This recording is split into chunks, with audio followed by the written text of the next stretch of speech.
Salam dan bahagia. Saya Molisia Gilbert Nautu, calon guru penggerak asal SMK Negeri 5 Kupang.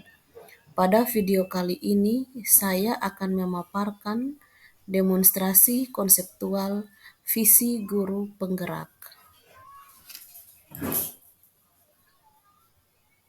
Untuk merumuskan visi guru penggerak, dapat menggunakan inquiry apresiatif, yang artinya mengidentifikasikan hal baik yang telah ada di sekolah dan mencari cara bagaimana hal tersebut dapat dipertahankan dan memunculkan strategi untuk mewujudkan ke hal yang lebih baik.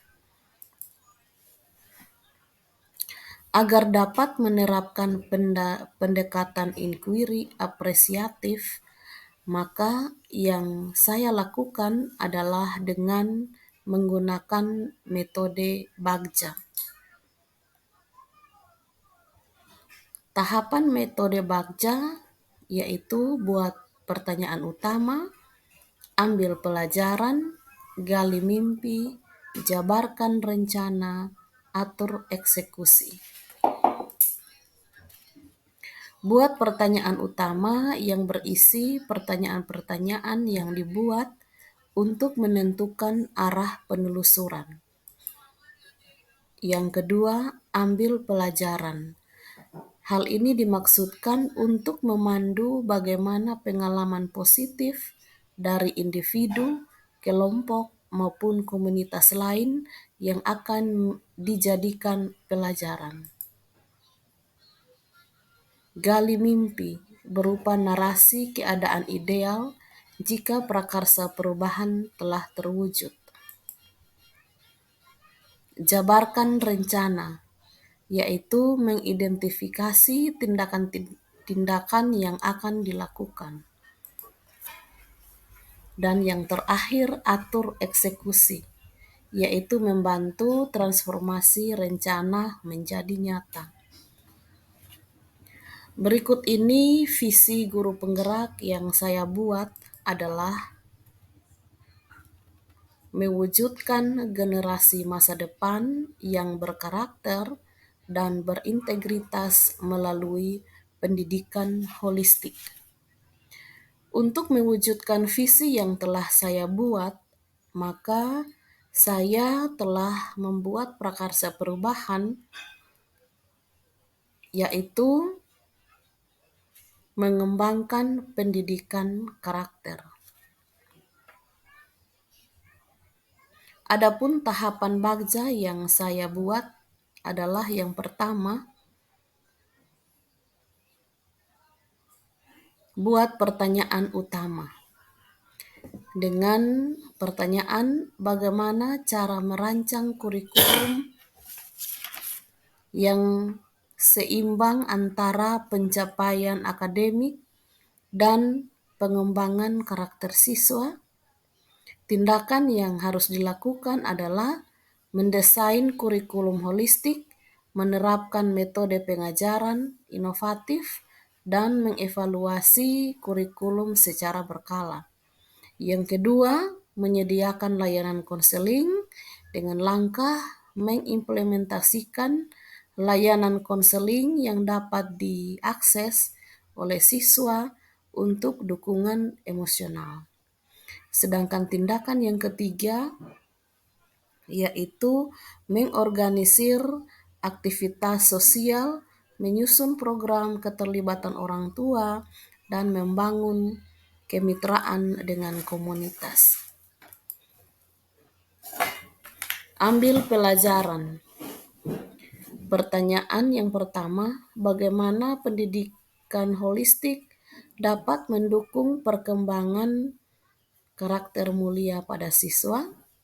Tindakan yang perlu dilakukan adalah mengadakan sosialisasi atau refleksi dan diskusi untuk mengevaluasi pengalaman-pengalaman sebelumnya dalam menerapkan pendidikan holistik. Pertanyaan yang kedua adalah bagaimana kita dapat melibatkan semua pihak, yaitu guru, orang tua, siswa, dan juga masyarakat dalam mewujudkan pendidikan holistik.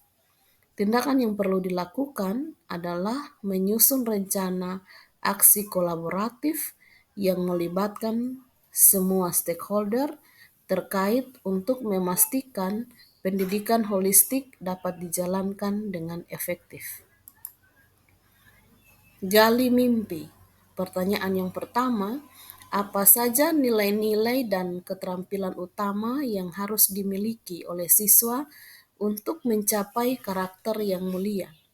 Tindakan yang perlu dilakukan adalah mengidentifikasi nilai-nilai dan keterampilan utama yang harus dikembangkan dalam pendidikan holistik.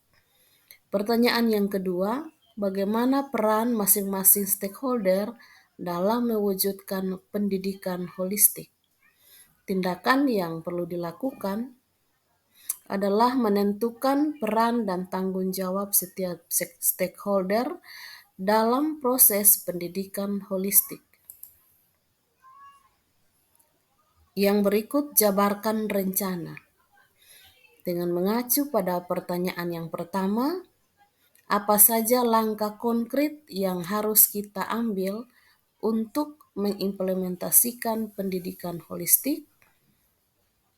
Tindakan yang perlu dilakukan adalah menyusun langkah-langkah konkret yang detail untuk mengimplementasikan pendidikan holistik melalui dari perencanaan, pelaksanaan, dan evaluasi, kemudian membuat timeline-nya. Pertanyaan yang kedua, siapa saja yang terlibat dan sumber daya yang kita butuhkan untuk melaksanakan rencana ini? Tindakan yang perlu dilakukan adalah mengidentifikasi peran dan tanggung jawab setiap stakeholder yang terlibat dan juga menyiapkan sumber dana yang diperlukan termasuk pelatihan bagi guru dan lain sebagainya. Yang ketiga, bagaimana kita akan mengukur keberhasilan dari setiap tahapan dalam rencana ini? Tindakan yang perlu dilakukan adalah menyusun mekanisme evaluasi dan umpan balik untuk memastikan setiap langkah dan implementasi dengan efektif dan berkelanjutan. Dan yang terakhir adalah atur eksekusi. Dengan pertanyaan, bagaimana kita akan mengkoordinasi aktivitas antara setiap stakeholder yang terlibat di dalam kegiatan ini, yaitu seperti guru, orang tua, siswa, dan juga masyarakat. Tindakan yang perlu dilakukan adalah monitoring kemajuan secara berkala dengan mengadakan pertemuan menggunakan pertemuan mingguan atau bulanan untuk meninjau hasil yang telah dilaksanakan. Demikian pemaparan dari visi misi dan juga prakarsa perubahan yang saya buat. Semoga terinspirasi. Salam dan bahagia. Terima kasih.